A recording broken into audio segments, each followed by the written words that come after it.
नारद जी की कथा का वर्णन। सूत जी कहते हैं, हे ब्राह्मण, इस प्रकार नारद जी का जन्म और कर्म सुनकर सत्यवर्ती के पुत्र वेद व्यास ने फिर नारद जी से पूछा कि हे मुनीश्वर, जब आपको उपदेश देकर वे महात्मा चले गए तब आपने क्या किया? क्योंकि तब तक तो आपकी बाल्य अवस्था ही थी। फिर आपने उसके पश्चात ही अवस्थाओं को कैसे व्यतीत किया और समय आने पर अपने अपना वह शरीर कैसे त्याग दिया? फिर यह फल तो ऐसा प्रबल है जो सभी को भुला देता है।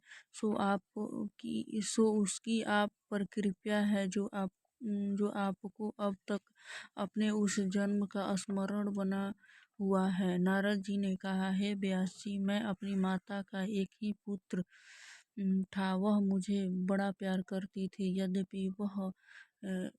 यद्यपि यह उनकी मूर्खता थी, तथापि उसने मुझे अन्य गति वाले पर बड़ा स्नेह प्रकट किया। वह दिन रात मेरे ही कल्याण के लिए चिंतित रहकर स्वयं ही परवश हो गई थी।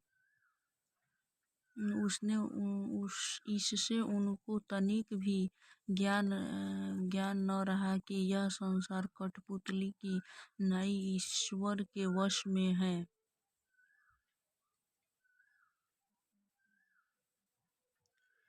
योगियों के चले जाने पर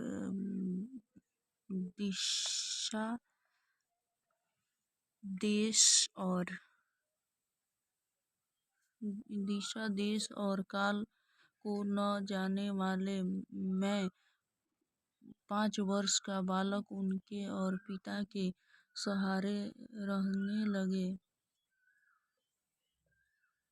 एक समय रात को मेरी माता गौ दूहने के निमित्त जो घर से बाहर निकली तो उसे किसी सर्प ने काट खाया। वह मर गई। तब चलो अच्छा हुआ संसार टूटा, ऐसा समझ चिंता रहित होकर मैं उत्तर दिशा की ओर वन को चला गया। कितने ही देशों, वनों और पर्वतों को भ्रमण किया। कितनी ही नदियों में स्नान कर बड़े से बड़े और छोटे से छोटे सुंदर सरोवरों को भी देखा, जिसमें सर्वदा ही विचित्र शब्द करने वाले पक्षी बोलने और घूमते टहलते तथा कलरव करते थे, जिनके किनारों पर नरकुल, बांस और कुश लगे हुए थे और जहाँ सर्प, उल्लू और भेड़िया नाना प्रकार के शब्द कर रहे थे, जिससे वह स्थान बड़ा ही भयंकर मालूम होता था। तब वहाँ अकेले ही पहुंचकर मैंने थोड़ा विश्राम किया। फिर मार्ग की थकावट और प्यास आदि को दूर करने के लिए मैंने उस एक सरोवर में स्नान कर थोड़ा जल पिया, जिससे मुझे बहुत कुछ शांति मिली और मैं स्वस्थ हुआ। तब उसी मनुष्य रहित वन में एक पीपल वृक्ष के नीचे बैठकर मैंने अपनी बुद्धि से अपने हृदयस्थ देव अर्थात परमात्मा जैसे सुना था तदनुसार का ध्यान किया। ध्यान करते करते मेरे हृदय से विष्णु जी का प्रकाश हुआ और मेरे नेत्रों से अविरल अश्रुधारा बहने लगी तथा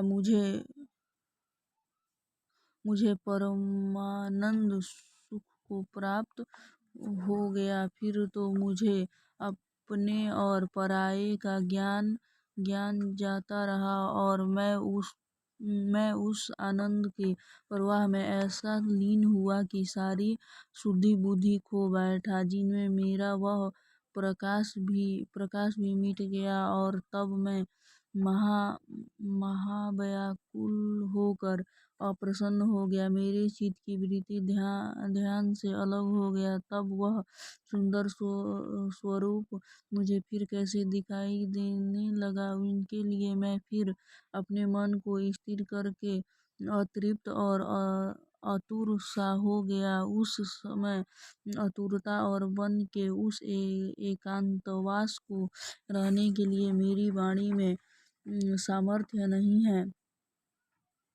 मेरी ऐसी व्याकुलता को देखकर भगवान ने यह गंभीर आकाशवाणी की, हे नारद, तुम अपने इस जन्म में मुझे नहीं देख सकते हो, क्योंकि अभी तुम्हारे कामादि मल नष्ट नहीं हुए हैं। ऐसा अवस्था में अर्थात कुयोगियों को मेरा